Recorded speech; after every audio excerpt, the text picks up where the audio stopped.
మేషరాశి పనులు మెల్లగా ముందుకు కొనసాగుతాయి.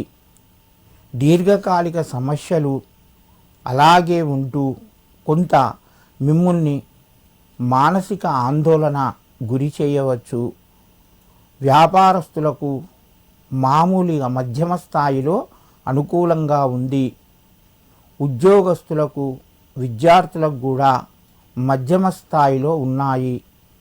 ఆరోగ్యపరంగా అనుకూలంగా ఉంది. దూర ప్రయాణాలు చేయవలసి వస్తుంది. మేషరాశి వారు ఈరోజు దుర్గాదేవికి ఆవు నెయ్యితో దీపం వెలిగించి నమస్కరించి మీ పనులు ప్రారంభించండి. మీకు మరింత శుభయోగం కలుగుతూ ఉంటుంది. వృషభ రాశి పరిస్థితులు కొంత అనుకూలిస్తాయి. పనులు ముందుకు కొనసాగుతాయి. నూతన అవకాశాలు వచ్చే అవకాశం ఉన్నది. ఉద్యోగస్తులకు పై అధికారులతోని సన్నిహిత సంబంధాలు ఉండడం వలన మీరు స్వేచ్ఛగా మీ పనిని చేయగలుగుతారు. వ్యాపారస్తులకు కొంత అనుకూలంగా ఉంది. విద్యార్థులకు కూడా నిరుద్యోగులకు కొంత కలిసి వస్తుంది. దూర బంధువుల ద్వారా ఒక వార్త వినవలసి వస్తుంది.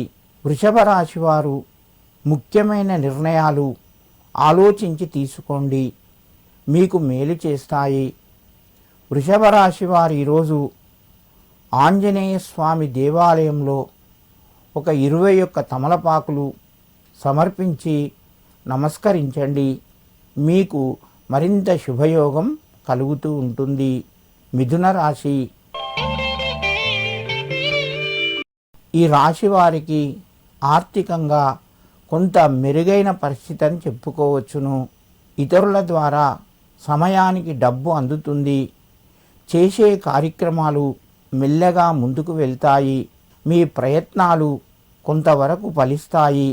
దూర బంధువుల నుంచి కొంత ధనాన్ని కూడా పొందుతారు. నూతన వ్యాపార అవకాశాలు మధ్యమ స్థాయిలో ఉన్నాయి. వ్యాపారస్తులకు కొంత అనుకూలంగా ఉంది. రాజకీయ రంగములో ఉన్నవారికి మిశ్రమ ఫలితాలు గోచరిస్తున్నాయి. మిథున రాశి వారు ఈరోజు ఆంజనేయ స్వామికి సింధూర లేపనం చేయించండి, చందనం పెట్టించండి. మీకు మరింత శుభయోగం కలుగుతూ ఉంటుంది.